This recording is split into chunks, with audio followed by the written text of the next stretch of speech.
Welcome to our daily solution channel for Santaman. Today ni जोङो social science ni थामहिनबा समाज बिगियाननि जारिमिन खोन्दोखौ जों डिसकासन खालामगासिनो थ' बेवहाय नोंथांमोना 24 कुइसननिफ्राय जों स्टार्ट खालामगोन थ' आगोलनि पार्टआव जों 23 आलासे थामहिनबा 1 निफ्राय 23 आलासे जों डिसकासन खालामदोंमोन थ' ओंखायनो जायफोरा आगोलनि पार्टखौ नायाखै बिथांमोना नायनो हागोन थ' जोङो गोबाव खालामालासिनो दिनै 24 नाम्बार कुइसननिफ्राय जों स्टार्ट खालामदोंसै आरो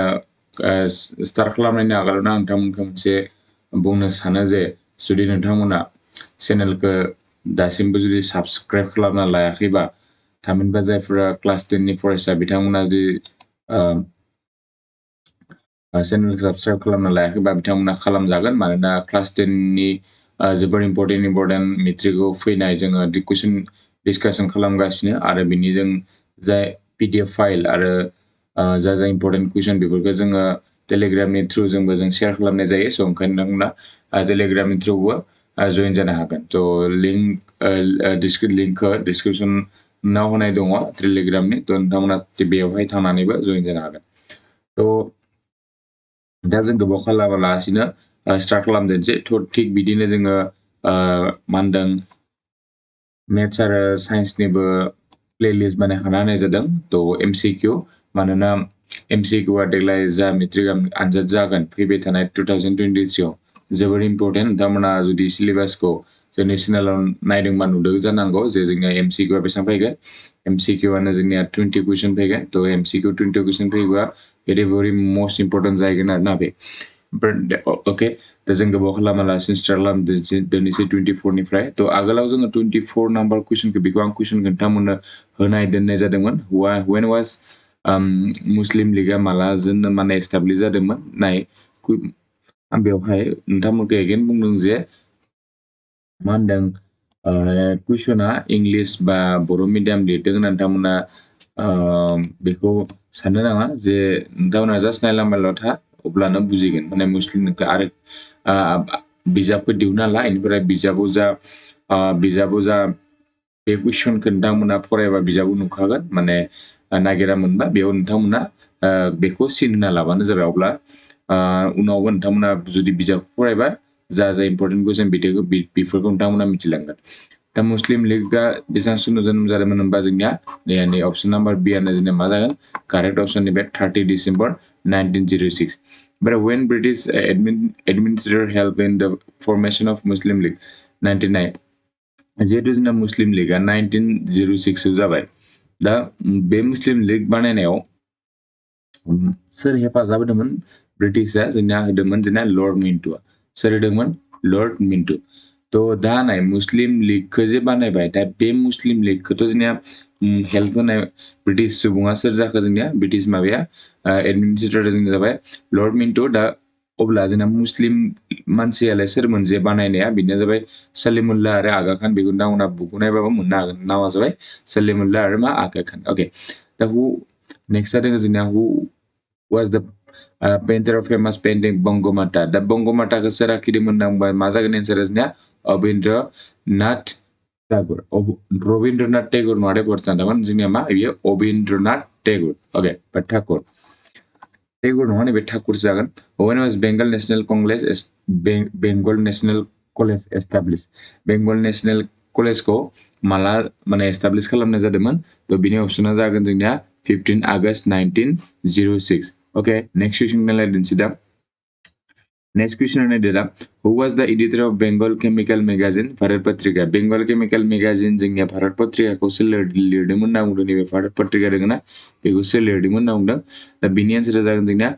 सरला देवी चौधुरीनि okay but next who founded Swadeshi Bandar in 1897 दा जोंना सोर स्वदेशी बान्दारखौ दिहुनदोंमोन बा बानायदोंमोन होनना बुंदों दा बे कुइसना टु टाइप्स फैनानै मोननै टाइपनि फैनानै जे मा सनावबो दिहुननानै फैनाय माने मा मायथाइयाव दिहुननानै दिहुनदों बेखौ फैनानै एबा सोर दिहुनदोंमोन बे दा एन्सारा जागोन जोंनिया रबीन्द्रनाथ टेगोर दा रबीन्द्रनाथ टेगोरा मा दा स्वदेशी बान्दारखौ सोर दिहुनदोंमोन रबीन्द्रनाथ टेगोर आरो मा मायथाइयाव 1897 okay who established United Bengal Store the United Bengal Store लाल बाजाराव सोर गायसनदोंमोन बा सोर दिहुनदोंमोन बा सोर एस्टाब्लिश खालामदोंमोन होनना बुंबा जोंना जागोन आब्दुल हालिम गजनाबी नोंथांमोना कुइसनफोरखौ आरामसे बुकआव दिहुनना ला ओमफ्राय नायबानो जाबाय नोंथांमोना बुजिखागोन ना आं मिथिगौ दाना नेक्स्टना 31 who established Bengal Lakshmi cotton mill the Bengal Lakshmi cotton mill ka sir establish खालामदोंमोन Daniel Ratan Sarkar okay who started Bengal Chemical in 1906 Bengal Chemical ka 1906 आव sir start खालामदोंमोन होनना बुङो जोंना Profulla Ray Sarjan person थांमोन Profulla Ray who established the famous iron factory in 1907 the famous iron factory 1907 नाव जोंना famous iron factory मोनसे बानायनाय जादोंमोन आरो बेवहाय सोर बानायदोंमोन बेखौ जोंना जामशेदजी टाटा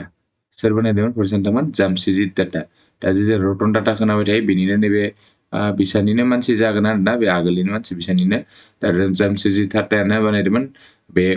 फेमास आयरन फेक्ट्रीखौ 1907 आव ओके ओमफ्राय नेक्स्ट फैलायबाय Morley Minto reforms were introduced in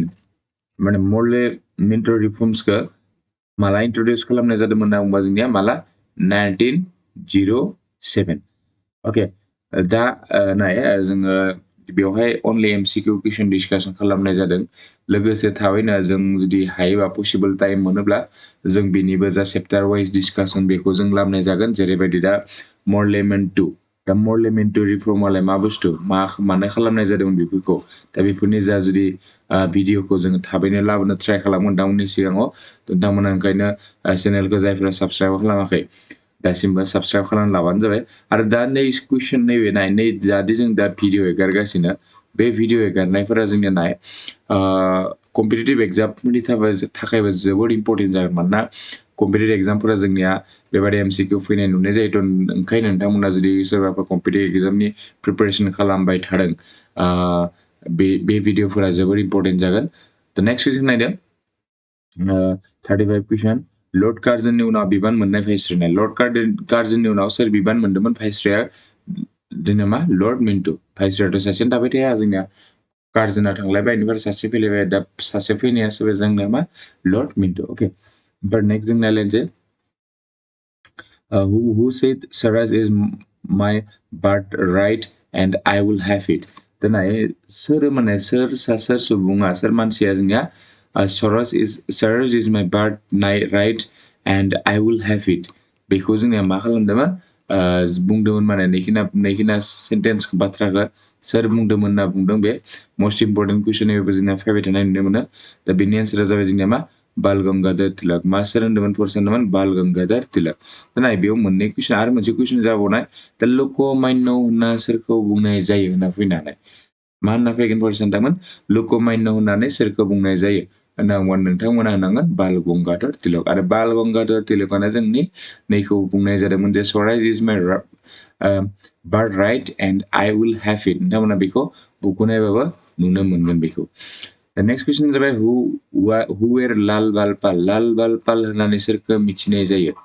बे खासेल' मानसि नङा साथाम मानसिखौ सुबुंखौ मिथिनाय जायो लाला लाजपत राय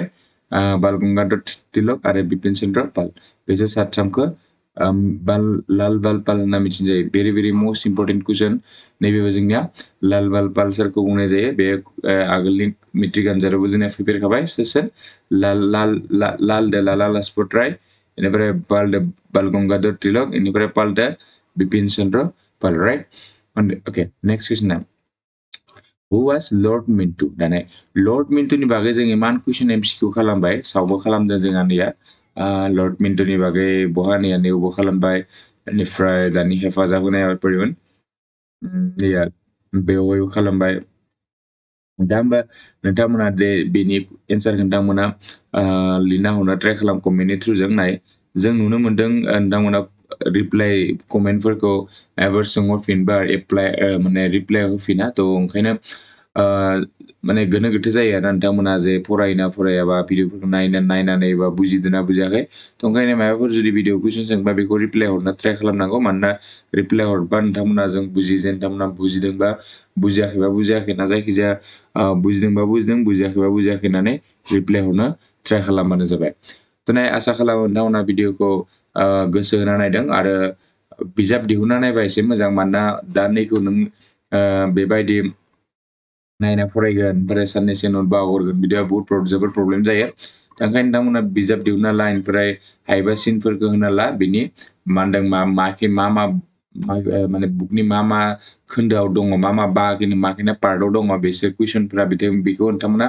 फारसेनिफ्राय नायनानै दिहुनना लाबा अभियासलि नोंनि रिजाल्टआ मोजां जागोन ना रोखा खालामनो हायो आरो हायोबा नोंथांमोना नट्सखौ निखौ लिरना ला बेनिफ्राय आरो PDF खौ जोङो